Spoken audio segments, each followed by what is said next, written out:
नमस्कार दोस्तों, मैं विनय दुबे मुंबई से। एक बहुत ही गंभीर विषय है जिसको आप लोगों के ध्यान में लाना बहुत ज़रूरी है, नहीं तो पूरा देश जलने की संभावना है।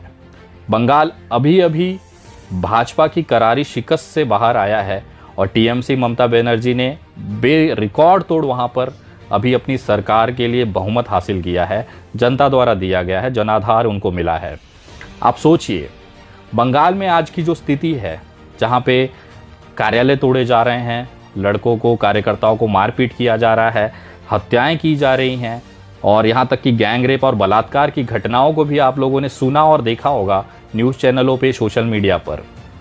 भारतीय जनता पार्टी का स्तर जो है, राजनीतिक स्तर, वो इतना नीचे तक चला जाता है कि आप उसका कभी अंदाज़ा भी नहीं लगा सकते हैं। मैं ये बातें आज आपको साबित करना चाहूँगा और कुछ दिखाना चाहूँगा कि किस तरह से सत्ता हासिल करने के लिए भारतीय जनता पार्टी किसी भी हद तक जा सकती है। ये वीडियो पूरा देखिए और समझिए, और मैं निवेदन करूंगा कि देश के हर इंसान तक ये वीडियो पहुंचाएं, ताकि भारतीय जनता पार्टी की जो नीचता है, जो एक तरह से गंदगी है, वो लोगों तक पहुंचे। आपको याद होगा, चुनाव से आज से ठीक 1.5 साल पहले भाजपा के पदाधिकारी की लाश फांसी से लटकी हुई मिलती है।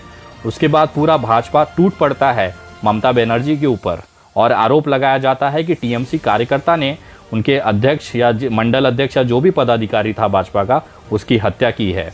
ममता बनर्जी सक्रिय हो जाती हैं। उसके बाद उस मामले की जांच की जाती है और उस जांच में जो आरोपी पकड़े जाते हैं वो निकलते हैं भारतीय जनता पार्टी के कार्यकर्ता। जब उनसे पूछताछ की जाती है तो ये बताया जाता है कि हमें ऊपर से आदेश आया था कि इस तरह की अगर हत्याएं होती हैं तो उसका राजनीतिक फायदा होने वाले विधानसभा चुनाव में उनको मिलेगा। ये उसकी पहले की तैयारियां थी। तो लाशें गिराना तो इनके लिए बहुत आसान बात है। गोधरा देश ने देखा है, सीएनआरसी में जिस तरह से दिल्ली में दंगे हुए और लाशें गिरी, देश ने देखा है। आज जब बंगाल में जब वो चुनाव हार चुकी है भारतीय जनता पार्टी, तो टीएमसी को बदनाम करके, अब मैं जो कहने जा रहा हूं उसे आप रिकॉर्ड रखिएगा और वीडियो संभाल के रखिएगा। 2-3 चीजें आने वाले 1-2 दिनों में आप देखेंगे। पहली चीज, इनका एक प्रतिनिधि मंडल, भारतीय जनता पार्टी का एक प्रतिनिधि मंडल हमारे देश के माननीय राष्ट्रपति के पास जाएंगे और वहां पे एक पत्र देके निवेदन करेंगे कि बंगाल में चुनाव के उपरांत यहाँ पे दंगे फसाद, हत्याएं, गैंग रेप हो रही है, लॉ एंड ऑर्डर की स्थिति बनी हुई है, वहाँ की जो सरकार है वो संभाल नहीं पा रही है और दंगे फैलने की आशंका है। तो राष्ट्रपति जी, कृपया पश्चिम बंगाल में आर्टिकल 356 का इस्तेमाल करते हुए आप वहाँ पे राष्ट्रपति शासन लगाएं। इससे पहले इंदिरा जी ने लगाया, इससे पहले मनमोहन सिंह जी ने लगाया, इससे पहले नेहरू जी ने लगाया। ये तमाम दलीलें देंगे और राष्ट्रपति जी को प्रोत्साहित करेंगे कि राष्ट्रपति जी आर्टिकल 356 का इस्तेमाल करते हुए पश्चिम बंगाल में राष्ट्रपति शासन लगाएं। ये एक तरह से भारतीय जनता पार्टी को सत्ता हासिल करने का तरीका है। अभी दिल्ली में आपने देखा होगा कि लोकसभा और राज्यसभा में भारतीय जनता पार्टी ने एक बिल पारित किया जिसमें प्रदेश के सारे अधिकार जो हैं उपराज्यपाल के पास आ जाते हैं। दिल्ली में जो स्थिति हुई कि उन्होंने, भले केजरीवाल जीते, लेकिन सत्ता और जो पूरी प्रशासनिक ताकत है उपराज्यपाल के देकर उन्होंने सीधा इनडायरेक्टली भाजपा ने अपने पास रख ली। जब बंगाल में उन्होंने देखा कि अब हम जीते नहीं हैं, ममता बनर्जी ने फिर से चुनाव जीतकर यहाँ पे बहुमत का आंकड़ा पार किया है, तो उन्होंने अपने ही कार्यकर्ताओं की लाशें गिराने शुरू कर दी हैं, आग लगानी शुरू कर दी हैं, ताकि ये टीएमसी के कार्यकर्ताओं, उनके गुंडों द्वारा फैलाई जा रही हिंसा दिखाकर बंगाल में आर्टिकल 356 लाकर यहाँ पर राष्ट्रपति शासन लागू किया जाए।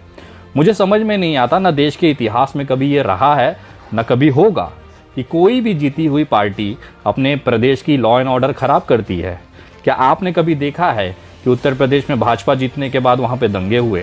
क्या आपने देखा है कि 2012 में जब समाजवादी पार्टी की बहुमत की सरकार उत्तर प्रदेश में बनी थी तो अखिलेश यादव ने दंगे कराए और अपने कार्यकर्ताओं को खुली छूट दे दी कि जाइए भाजपाइयों को, बहुजन समाज पार्टी के कार्यकर्ताओं को और कांग्रेस के कार्यकर्ताओं को पीटिए?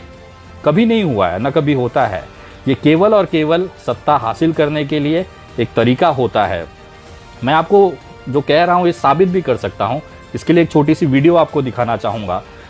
मुर्शिदाबाद बंगाल में जब सीएनआरसी का प्रोटेस्ट चल रहा था, उस समय पर कुछ मुसलमान गेटअप धारे हुए लड़कों ने चलती हुई ट्रेनों पे पथराव किया था। ये ब्रेकिंग न्यूज़ बनी थी कि मुसलमानों ने चलती हुई ट्रेनों पे पत्थरबाजी की, दंगे किए, और ये पूरी तरह से भारतीय जनता पार्टी वहाँ पे एक्टिवेट हो जाती है और ये दिखाने लगती है कि ममता बनर्जी ने मुसलमानों को संरक्षण दिया हुआ है।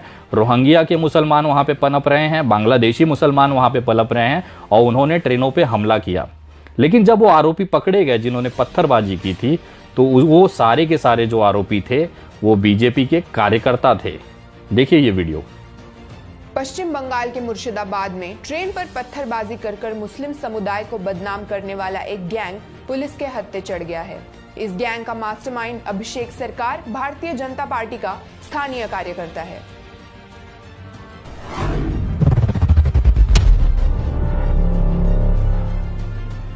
मुर्शिदाबाद पुलिस के मुताबिक राधा माधव तौला गांव के लोगों ने ट्रेन के इंजन पर पत्थर फेंकने वाले 6 लोगों को पकड़कर पुलिस के हवाले किया था, जो लुंगी टोपी पहनकर खुद को मुसलमान दिखा रहे थे। पूछताछ में आरोपियों ने कहा कि अपने YouTube चैनल पर वीडियो अपलोड करने के लिए उन्होंने हुलिया बदलकर ट्रेन के इंजन पर पत्थर फेंका था, लेकिन पूछताछ में मुलजिम अपना YouTube चैनल नहीं दिखा पाए। पकड़े गए लोगों में 21 साल का अभिषेक सरकार है।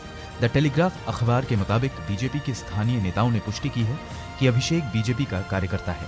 हालांकि ये आग लगाने वाले कौन हैं, वो उनके कपड़ों से ही पता चल जाता है।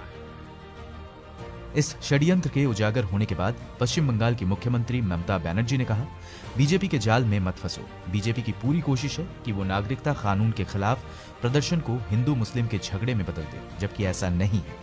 हमें खुफिया इनपुट मिला है कि बीजेपी अपने कार्यकर्ताओं के लिए जालीदार टोपी खरीद रही है। बीजेपी के कार्यकर्ता जालीदार टोपी पहनकर सार्वजनिक संपत्ति को तबाह करते हुए वीडियो बना रहे हैं ताकि एक समुदाय को बदनाम किया जा सके।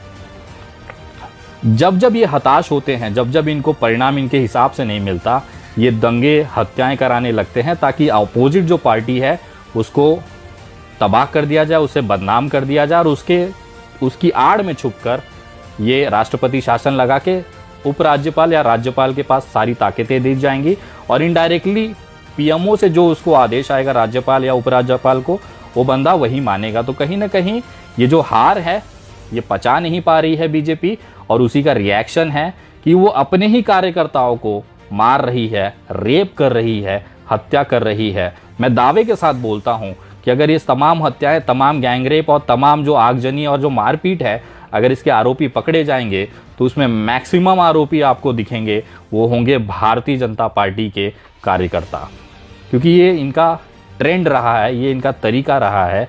अगर कोई सरकार चुनाव में अगर नहीं हम जीत पाते, अगर कहीं सरकार नहीं बना पाती, तो दूसरे तरीके से बना दी जाएगी, राष्ट्रपति शासन लगा दिया जाएगा, दिल्ली की तरह उपराज्यपाल सारी ताकत देकर केजरीवाल को नल्ला कर दिया जाएगा। वो भले मुख्यमंत्री है लेकिन कुछ कर नहीं सकता है। तो इस तरह की जो चीज़ें हैं वो बंगाल में दिख रही हैं। ये वीडियो तमाम भारतीयों तक पहुंचाएं और ये एहसास कराएं कि बंगाल में आज जो आगजनी हो रही है, जो गैंगरेप हो रही है, जो कार्यकर्ताओं की हत्या हो रही है, वो कहीं ना कहीं उसकी जिम्मेदार भारतीय जनता पार्टी ही निकलेगी अगर सही तरीके से जांच की जाए। और ममता बनर्जी एक महिला होकर, अकेली महिला होकर, जिस तरह से उन्होंने भारतीय जनता पार्टी को रौंदा है वो ऐतिहासिक है, और यही एक ऐसी चीज़ है जिसको ये पचा नहीं पा रहे हैं। आने वाले 2-3 दिनों में आप 2-3 घटनाएं बहुत ध्यान से देखेंगे। सोशल मीडिया पर पश्चिम बंगाल में राष्ट्रपति शासन लगाने की मांग उठेगी, आर्टिकल 356 की मांग उठेगी। इनका एक प्रतिनिधिमंडल राष्ट्रपति के पास जाकर बंगाल में राष्ट्रपति शासन लागू करने की मांग उठाएंगे, और तमाम ये चीज़ें आने वाले 2-3 दिनों में आप देखेंगे। आज 3 मई है, आज 3 मई है। मैं आपको कह रहा हूँ 4 मई की शाम से 5 मई की शाम से आप ये देखेंगे देश में इस तरह की चीज़ें उठनी शुरू होगी। ये वीडियो ज़्यादा से ज़्यादा लोगों तक पहुँचाएं और सावधान रहें। ये गटर के कीड़े हैं, ये सत्ता हासिल करने के लिए अपने ही कार्यकर्ताओं की हत्या करते रहेंगे, रेप करते रहेंगे, क्योंकि यही इनका इतिहास रहा है। इनके झांसे में न फंसे और जागरूक बने, आवाज़ उठाते रहें। और आज नहीं तो कल ये हिंसा, ये दंगा केवल और केवल सत्ता हासिल करने का एक तरीका मात्र है, और ये बीजेपी इसमें मास्टर है। आने वाले समय में आप जो मेरी कही बातें हैं वो देखेंगे, और यकीन करिए सारा लाश, खून, ये राजनीति केवल इस देश में बीजेपी करती है। जय हिंद, जय महाराष्ट्र।